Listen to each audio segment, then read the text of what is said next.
नमस्ते, जय हिंद। ये है द आवारा मुसाफिर show clips.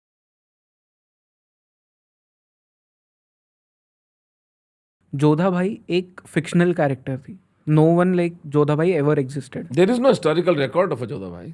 Okay. This is all figs of Bollywood की याद है। बॉलीवुड के इस देश के मक्कार इतिहासकारों की याद है जोधा भाई। सो अकबर ने कभी किसी राजपूत प्रिंसेस से शादी नहीं की थी? नहीं, राजपूत प्रिंसेस से शादी हुई है, ओके। छोटे मोटे घरानों के ठिकानों की शादी हुई है, लेकिन बड़े राजघरानों ने अपनी बेटियां कभी नहीं दी। और जयपुर के पास में एक प्रपोजल बाबर के टाइम पर आया था, अकबर के दादा का, कि भाई मैं चूंकि समरकंद के और वो जहाँ भी से भी आया था वो, कि मैं वहाँ के राजघराने से हूँ, तो मुझे भी यहाँ के हिंदू राजघरानों की स्त्रियां चाहिए, हम आपस में शादियां कर लेते हैं। तो जयपुर के राजपूतों की मीटिंग हुई जिसमें ब्राह्मण और चारण और सब लोग बैठे थे। तो बोले कि इन मुसलमानों से हम शादी कैसे करेंगे यार, ये हमारे गले लगना चाहते हैं, लेकिन हम तो ये तो सूगले गंदे लोग हैं, ये तो गाय खाते हैं, इनका वैल्यू सिस्टम हमें एक्सेप्टेबल नहीं है। तो निर्णय ये लिया गया कि अपनी जान छुड़ाने के लिए एक आदि को बेटी दे देंगे, लेकिन इनकी बेटी कभी लेंगे नहीं, क्योंकि बेटी ले ली मतलब हम मैट्रिमोनी नहीं करेंगे। ये कॉन्शियस डिसीजन जयपुर की, वो रिकॉर्डेड है, श्यामलदास जी दत्वाड़िया ने उसको अपने लिखा है उस बुक के अंदर। हम मुसलमानों के साथ मैट्रिमनी में इंटरेस्टेड नहीं थे, अपनी जान छुड़ाने के लिए लड़की दे देंगे, क्योंकि राज्य की सेफ्टी का सवाल है। जयपुर के पास मेवाड़ की तरह प्रोटेक्शन तो नहीं था रावलीस का। करेक्ट। खानवा के युद्ध में हमें पता चल चुका था कि इनके पास फायर पावर है, हमारे पास नहीं है। तो अब उस एक डिसीजन के पीछे क्या हिंदू धर्म को खो दें? हिंदुइज्म को प्रोटेक्ट करने के लिए अगर एक बच्ची की बलि चढ़ानी पड़े तो चढ़ाएंगे, ये एक कॉन्शियस डिसीजन था। और फिर इन्होंने एक हरखू भाई करके एक नौकरानी थी, उसकी शादी अकबर से की।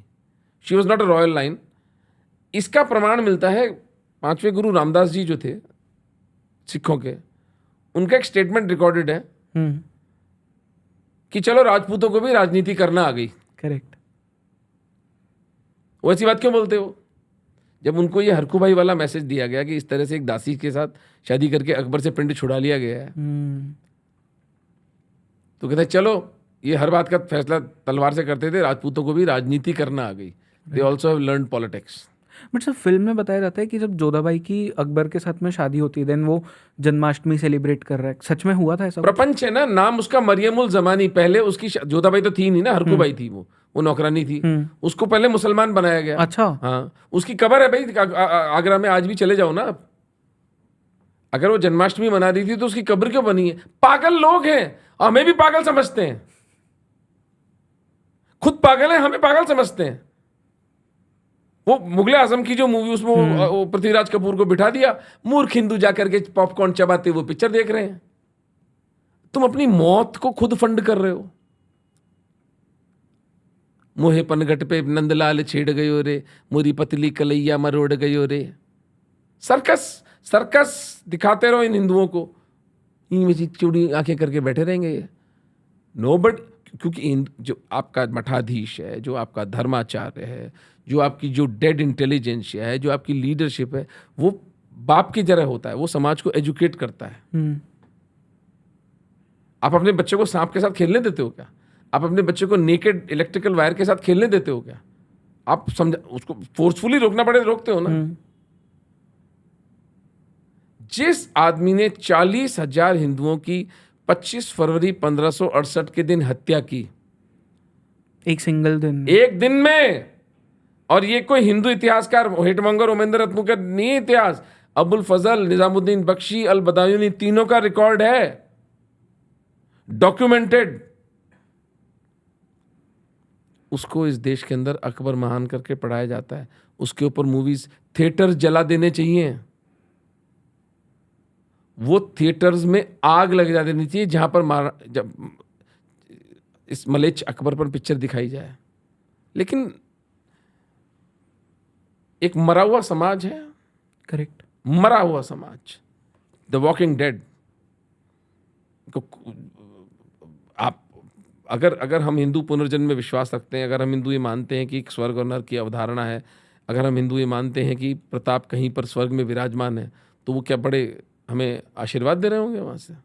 बिल्कुल नहीं।